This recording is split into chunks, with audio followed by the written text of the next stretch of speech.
Hi guys, welcome back to my YouTube channel. ನಾನು ಇವತ್ತು calcium ಲಾಡುನ ಯಾವ ರೀತಿ ಮಾಡೋದು ಅಂತ ಹೇಳ್ಕೊಡ್ತೀನಿ. ನಿಮ್ಗೆ ಏನಾದರೂ ಕ್ಯಾಲ್ಸಿಯಂ ಕೊರತೆ ಇದ್ದರೆ ಈ ಲಾಡುನ ಟ್ರೈ ಮಾಡಲೇಬೇಕು. ಈ ಲಾಡುನ ಕಡಿಮೆ ಖರ್ಚಲ್ಲಿ ಹಾಗೂ ಮೂರು ಪದಾರ್ಥದಿಂದ ಮಾಡ್ಬೋದು. ಯಾವ ರೀತಿ ಮಾಡೋದು ಅಂತ ನೋಡೋಣ ಬನ್ನಿ.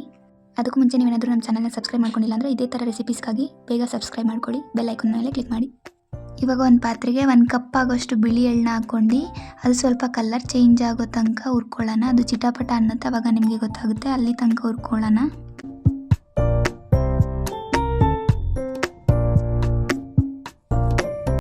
ಫ್ರೈ ಮಾಡ್ಕೊತ ಎಳ್ಳು ಕಲರ್ ಚೇಂಜ್ ಆಗ್ತಾ ಇದೆ. ಇವಾಗ ನಾನು ಅದನ್ನ ಒಂದು ಪ್ಲೇಟಿಗೆ ಹಾಕೊಂಡಿದ್ದೀನಿ. ಇವಾಗ ಅದೇ ಪಾತ್ರೆಗೆ ಕಡಲೆ ಬೀಜನೂ ಕೂಡ ಹಾಕೊಂಡು ಹುರ್ಕೊತಾ ಇದ್ದೀನಿ. ಹುರ್ಕೊಂಡಿದ್ದಾದ ನಂತರ ನಾವು ಕಡಲೆ ಬೀಜದಲ್ಲಿರೋ ಸಿಪ್ಪೆನ ಸಪ್ರೇಟ್ ಮಾಡ್ಕೊಳ್ಬೇಕು. ನೋಡಿ, ಅದಕ್ಕೆ ಹುರ್ಕೊಂಡ್ರೆ ಸಾಕು. ಹುರ್ಕೊಂಡಿದ ನಂತರ ನಾವು ಕಡಲೆ ಬೀಜದ ಸಿಪ್ಪೆನ ಸಪ್ರೇಟ್ ಮಾಡ್ಕೊಳ್ಳೋಣ. ಇವಾಗ ಅದೇ ಪಾತ್ರೆಗೆ ಸ್ವಲ್ಪ ಕೊಬ್ಬರಿ ತುರಿನ ಹಾಕೊಂಡು ಬಿಸಿ ಮಾಡ್ಕೊಳ್ಳೋಣ. ಕೊಬ್ಬರಿ ತುರಿ ಬಿಸಿ ಆದ ನಂತರ ಅದನ್ನು ಕೂಡ ಒಂದು ಪ್ಲೇಟಿಗೆ ಹಾಕ್ಕೊಳ್ಳೋಣ. ಇವಾಗ ಇನ್ನೊಂದು ಪಾತ್ರೆಗೆ ಸ್ವಲ್ಪ ಬೆಲ್ಲ ಹಾಕ್ಕೊಂಡು ಒಂದೇ 1 ಕಪ್ಪಷ್ಟು ನೀರು ಹಾಕ್ಕೊಂಡು ಅದನ್ನು ಕರಗಿಸ್ಕೊಳ್ಳೋಣ. ಬೆಲ್ಲ ಕರಗೋ ಅಷ್ಟರಲ್ಲಿ ನಾವು ಎಳ್ಳನ್ನ ಮಿಕ್ಸಿ ಜಾರಿಗೆ ಹಾಕ್ಕೊಂಡು ಆಡಿಸ್ಕೊಳ್ಳೋಣ ಬನ್ನಿ. ತುಂಬ ಸಣ್ಣಕ್ಕೆ ಆಡಿಸ್ಕೊಬೇಡಿ, 1-2 ರೌಂಡ್ ಆಡಿಸಿದ್ರೆ ಸಾಕು. ಸ್ವಲ್ಪ ತರಿ ಇರಬೇಕು. ಆಡಿಸಿದ ನಂತರ ಇದನ್ನು ಒಂದು ಪ್ಲೇಟಿಗೆ ಹಾಕ್ಕೊಳ್ಳೋಣ. ಮಿಕ್ಸ್ ಮಾಡೋಕ್ಕೆ ಸರಿ ಹೋಗುತ್ತೆ. ನೆಕ್ಸ್ಟು ಕಡಲೆ ಬೀಜನ ಹುರ್ಕೊಂಡು ಸಿಪ್ಪೆ ತೆಗೆದಿರ್ತೀವಲ್ಲ ಅದನ್ನು ಕೂಡ ತರಿಯಾಗಿ ಆಡಿಸ್ಕೊಂಡು ಅದೇ ಪ್ಲೇಟಿಗೆ ಹಾಕ್ಕೊಳ್ಳೋಣ. ತುಂಬ ಸಣ್ಣಕ್ಕೆ ಆಡಿಸ್ಕೊಳ್ಳೋಕೆ ಹೋಗ್ಬಿಡಿ. ನೆಕ್ಸ್ಟ್ ನಾವು ಬಿಸಿ ಮಾಡಿಟ್ಟಿರೋ ಕೊಬ್ಬರಿನ ಕೂಡ ಮಿಕ್ಸ್ ಮಾಡ್ಕೊಂಡು ಹಂಗೆ ಮಿಕ್ಸ್ ಮಾಡ್ಕೊಳ್ಳೋಣ ಪ್ಲೇಟಲ್ಲಿ.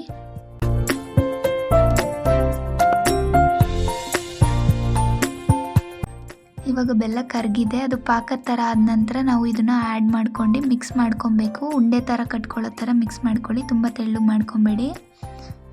ಅದನ್ನು ನೋಡ್ಕೊಂಡು ಸ್ವಲ್ಪನೇ ಬೆಲ್ಲದ ಹಾಕ್ಕೊಂಡು ಮಿಕ್ಸ್ ಮಾಡ್ಕೊಳ್ಳಿ. ನೋಡಿ, ಅದಕ್ಕಿದ್ರೆ ಸಾಕು. ಇದನ್ನು ಈ ಥರ ಉಂಡೆ ಆಗಿ ಕಟ್ಟಿದ್ರೆ ಕ್ಯಾಲ್ಸಿಯಂ ಲಡ್ಡು ರೆಡಿ ಆಗುತ್ತೆ. ಇದನ್ನು ನೀವು 1 ತಿಂಗ್ಳುಗಟ್ಟಲೆ ಸ್ಟೋರ್ ಮಾಡಿಕೊಂಡು ಕೂಡ ತಿನ್ಬೋದು. ಮಕ್ಕಳಿಗೆ ಸಂಜೆ ಡೈಲಿ ಬಂದಾಗ ಒಂದೊಂದು ಉಂಡೆ ಕೊಟ್ಟರೆ ಅವ್ರಿಗೂ ಕೂಡ ಕ್ಯಾಲ್ಸಿಯಂ ಕೊರತೆ ಇರೋದಿಲ್ಲ.